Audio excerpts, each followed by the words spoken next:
sí mismos, pero en serio conocerse a sí mismos, saber cada rasgo de su personalidad.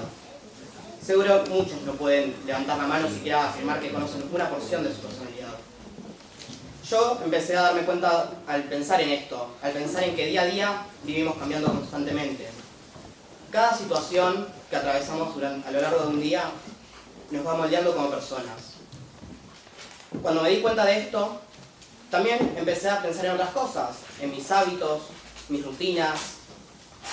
Y al pensar en esto, no dejé solo de pensarlo para mí. También pensé en cómo era esto en las demás personas, los hábitos y rutinas de otras personas.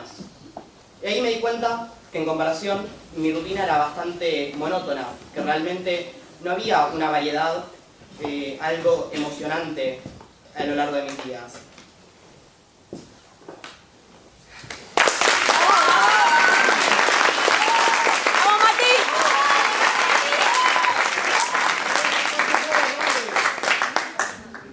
Me di cuenta de esta monotonía y de cómo esto estaba afectando mi vida, cómo los días pasaban y yo solo era un observador, un espectador de mi propia existencia. Como yo no dejaba este lugar y realmente no tenía una importancia en cómo mis días se desarrollaban. Y ahí decidí dejar este rol, tomar un rol más activo y ver qué actividades o qué cosas podía hacer para cambiar esto. Y me di cuenta que en realidad estas actividades no eran más un estímulo, que lo único que hacían era, sí, generar un estímulo en mí, pero realmente, ¿qué cambio tenían? No tenían ningún cambio, porque lo único que hacían era distraerme de la monotonía que sucedía a lo largo de la semana. Yo podía en un fin de semana juntarme con amigos, salir, hacer distintas cosas para entretenerme, pero realmente eso no cambiaba, que mi semana seguía siendo despertarme, ir al colegio, volver a mi casa, cenar con mi familia, despertarme, y así todos los días de la semana.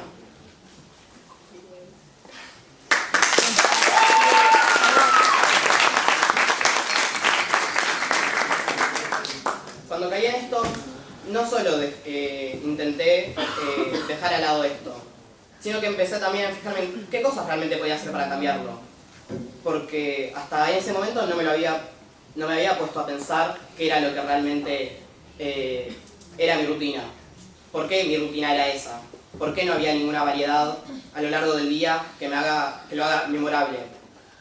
¿Por qué hasta ese momento no me había sentado a pensar en eso o hacer siquiera algo para cambiarlo?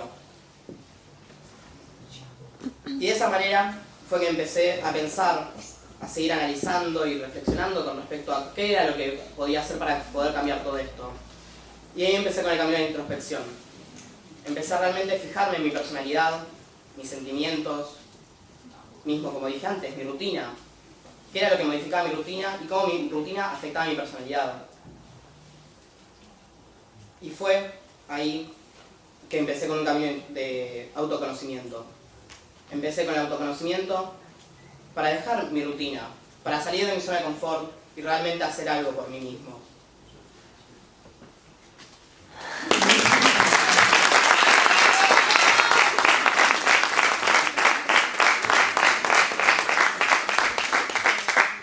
Entonces empecé a preguntarme a mí mismo qué era lo que me gustaba, qué podía hacer para entretenerme, qué cosas realmente agregaban algo en mi vida, mismo con las personas, qué personas me interesaba tener en mi vida, qué personas no. Y ahí fue que empecé a conocerme a mí mismo, conocer realmente qué me gustaba y qué no. De qué manera yo podía hacer algo para cambiarme a mí mismo y dejar de estar prisionero de esta rutina, de esta monotonía que me agobiaban. Y así fue como decidí salir de mi zona de confort. Realmente empecé cambiando mi rutina, dejando las cosas que me hacían mal de lado y pensando realmente qué era lo que yo quería para mí mismo. Y así fue como en un intento de romper con esta monotonía, de salir de mi zona de confort, de realmente hacer algo que aporte algo a mi vida, fue como empecé con este camino de autodescubrimiento. Y así fue como en un camino de introspección empecé a cambiarme y a realmente ver que la transformación es posible y que es posible llegar a una metamorfosis humana. Muchas gracias.